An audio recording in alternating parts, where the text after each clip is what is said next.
Hello everyone. Today's video is dedicated to one flat earther. His name is Chris Curtis. Now, I may be a bald, bearded bastard, but I'm not a complete asshole. I don't like to single people out, but for a few flat earthers I'm going to make some exceptions, and Chris happens to be one of those exceptions at the moment. So I stumbled upon Chris's channel, and he made some videos on how the equinox is impossible on a globe Earth, on how a globe Earth cannot have 12 hours, more than 12 hours with the sun above the horizon, and how anyone who believes otherwise has cognitive dissonance or is brainwashed. Now, I tried to briefly engage in a discussion with Chris, but I got no reply. I just said to him, it's basic primary school geometry, so how can you not get this? Chris happens to be very convinced that as the sun only shines upon half the earth at the time, there is no way you can have a sun over the horizon for more than 12 hours.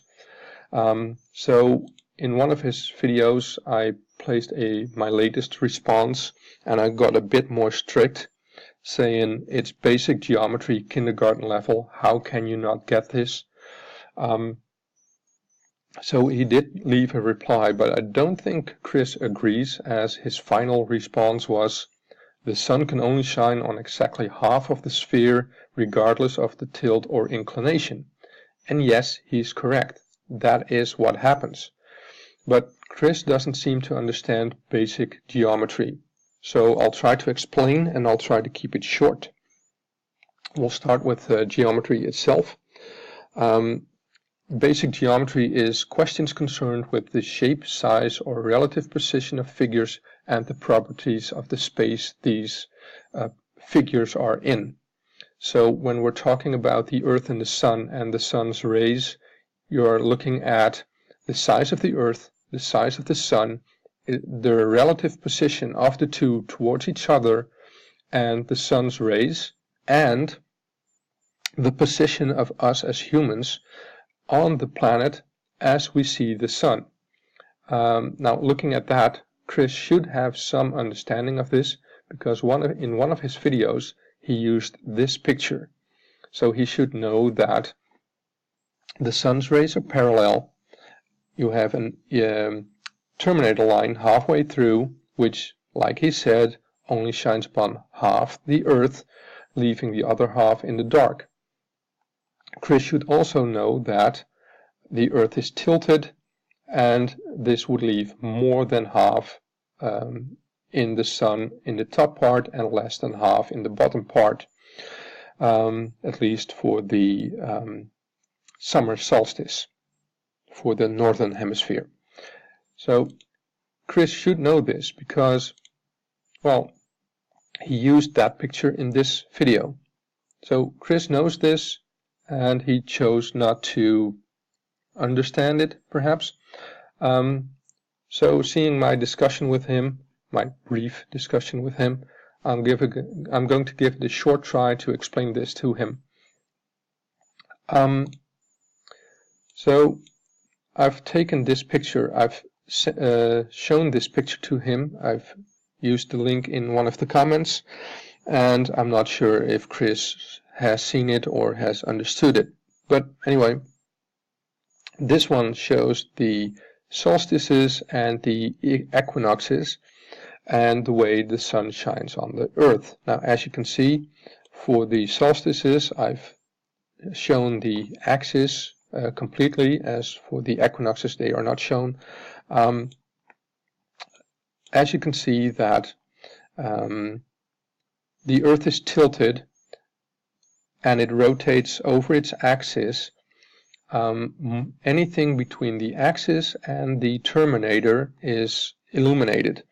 So it would take you 12 hours to get from here over this line to here, and you can see that more than half this line is illuminated, meaning you would have more than 12 hours of daylight, as from here to here is 12 hours, then you go back again, it's also 12 hours. More than half is more than 12 hours. It doesn't get any simpler than this. With the seasons, you can actually see that basically from this point to this point is 6.5 weeks. From this point to this point is also 6.5 weeks. Going around this way, you would end up in a complete year. Now, we all know that the Northern Hemisphere has the shortest days on the 21st, 22nd of December. And as you can see, this part for the Northern Hemisphere is illuminated, which is less than half. And in the summer solstice, you can see that this part is illuminated for the Northern Hemisphere, and you can see that this means we have longer days. It doesn't get any easier than this. I could try one last thing. I found this one.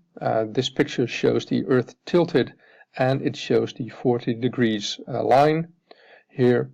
Now, for the 40 degrees line, this picture is more accurate, or better suitable for the explanation. You can see that on the 40 degrees line, in the December solstice, the smallest part is illuminated, meaning you would have 9.1 hours in daylight, and at the June solstice, more than half is illuminated, meaning that for the 40 degrees line, you would have 14.9 hours of daytime.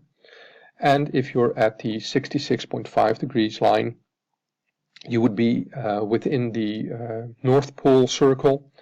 This would mean you would have 24 hours of daytime in the June solstice and 0 hours of daylight in winter, it being opposite for the opposite of the planet.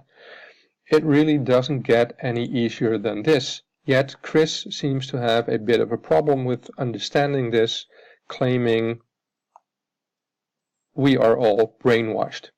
So I'm hoping this short video will educate Chris a bit, and well, we'll see. I kind of figured it might not work because, well, the cognitive dissonance is strong in that one. Anyway, thanks for watching.